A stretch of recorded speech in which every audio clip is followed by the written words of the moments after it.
ओम नमः शिवाय। शिवजी सदा सहाय। ओम नमः शिवाय। गुरुजी सदा सहाय। गुरुजी के चरणों में कोटि कोटि नमन।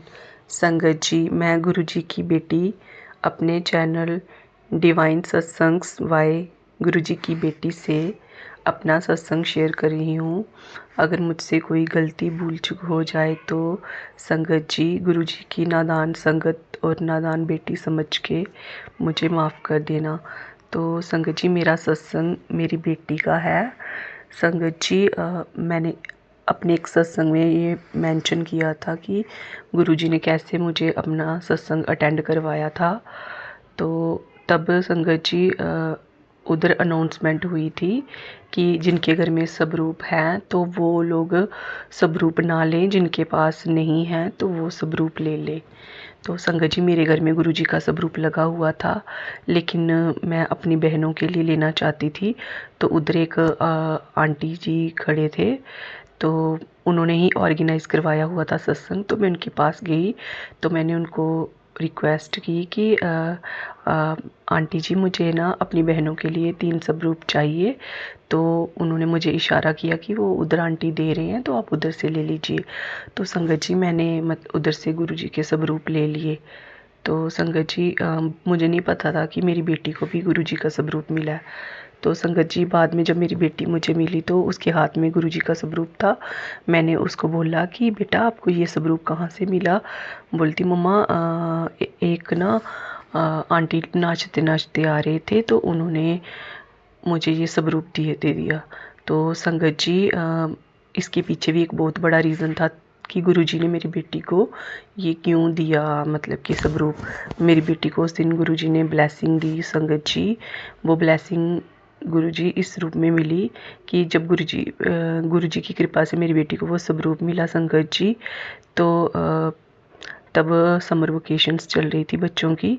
तो बस वो छुट्टियां काटने के बाद मैं उधर से अपने घर जब आई तो अपने आप ही गुरुजी ने मेरे हस्बैंड के मन में ये थॉट डाला कि बेटी का स्कूल चेंज करना है।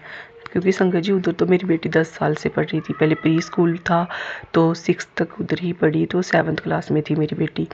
तो संगत जी, ये स्पोर्ट्स में बहुत अच्छी थी, तो पढ़ने में बहुत इंटेलिजेंट थी, लेकिन स्पोर्ट्स की वजह से ना ये पढ़ाई में थोड़ी सी वीक होगी।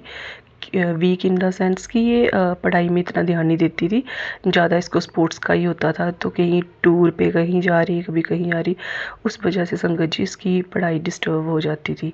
तो मैं गुरुजी से अरदास करती थी कि गुरुजी, मेरी बेटी की पढ़ाई बीच में डिस्टर्ब हो रही है, मुझे समझ नहीं आता मैं क्या करूं, अब बड़ी हो रही है तो ये मेरी बात भी नहीं मानती।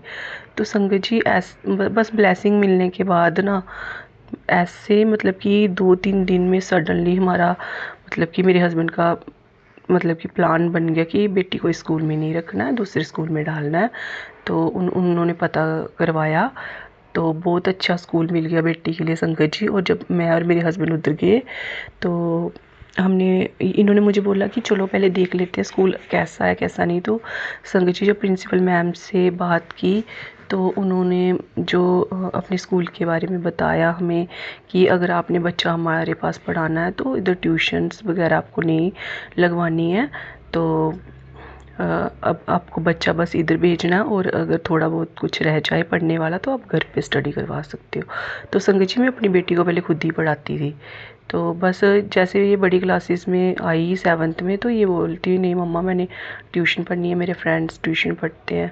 तो मैंने लगवाई थी इसकी संगत जी ट्यूशन्स। तो उसमें ना ये और मतलब कि डाउन हो गई ट्यूशन लगवाने से। जब मैं खुद पढ़ाती थी तो इसके बहुत अच्छे नंबर आते थे, तब इसके 99 पॉइंट समथिंग नंबर आते थे। संगत जी, फुल मार्क्स लेती थी मेरी बेटी।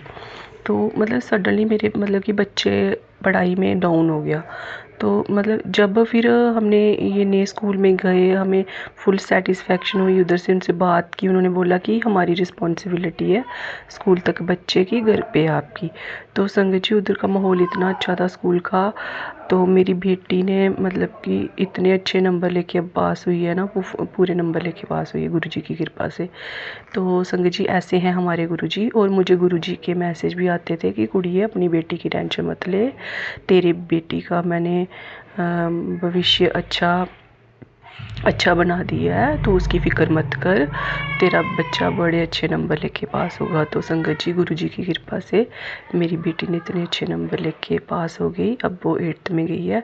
तो मैं गुरुजी से ये अरदास करती हूँ कि संगत जी मेरी बेटी पर अपनी कृपा बनाए रखना और अपनी सब इस संगत पर कृपा बनाए रखना, और इस संसार में जितने भी जीव हैं सब पे अपनी कृपा बनाए रखना।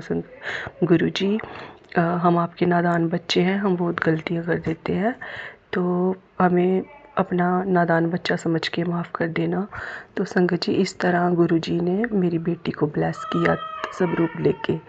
तो संगत जी ऐसे हैं हमारे गुरुजी, वो कुछ भी कर सकते हैं संगत जी। मतलब कि हमारी नहीं चलती है, मतलब कि तभी मैंने सुना भी था एक सत्संग में कि गुरुजी बोलते थे जब मेरी शरण में आ जाओ तो कोई इफ़ बट नहीं करना, कोई डाउट नहीं रखना, पूरा सरेंडर करके मेरे पास आना। तो संगत जी जब हम गुरुजी को पूरा सरेंडर कर देते हैं तो गुरुजी हमारे लिए जो भी करते हैं बेस्ट करते हैं। तो संगत जी मैं तो बोलती नहीं कि मेरी बेटी है, मैं तो गुरुजी को बोलती हूँ गुरुजी मैं आपकी बेटी हूँ और ये भी आपकी बेटी है, तो इसका भविष्य, इसकी ज़िंदगी भी आपके हवाले की है। मेरी ज़िंदगी, मेरी लाइफ मैंने आपको सरेंडर की है गुरुजी, आपने चलाना है जैसे चलाना है। तो संगत जी गुरुजी पे पूर्ण विश्वास रखिए, गुरुजी सब कुछ कर देते हैं। जो हमें दुख भोगने पड़ते हैं तो वो हमारे पिछले ही जन्म के कर्म होते हैं जो आगे आ जाते हैं। लेकिन संगत जी जब हम गुरुजी की शरण में आते हैं तो गुरुजी 90% हमारे कर्म अपने ऊपर ले लेते हैं और हमें 10% भोगने पड़ते हैं। तो संगत जी हम 10% भी नहीं भोग पाते, वो उसमें भी हम दुखी हो जाते हैं, क्योंकि संगत जी गुरुजी हमारी परीक्षा भी बहुत लेते हैं। तो बस अपने गुरुजी पे भरोसा रखना है, गुरुजी सब कुछ कर देते हैं, पल भर में सब लाइफ चेंज कर देते हैं इंसान की, बस उन पे पूर्ण विश्वास रखना संगत जी। तो मैं यहीं से अपना सत्संग विराम करती हूँ गुरुजी के मंत्र जाप के साथ। ओम नमः शिवाय, शिव जी सदा सहाय। ओम नमः शिवाय, गुरुजी सदा सहाय। गुरुजी के चरणों में कोटि कोटि नमन।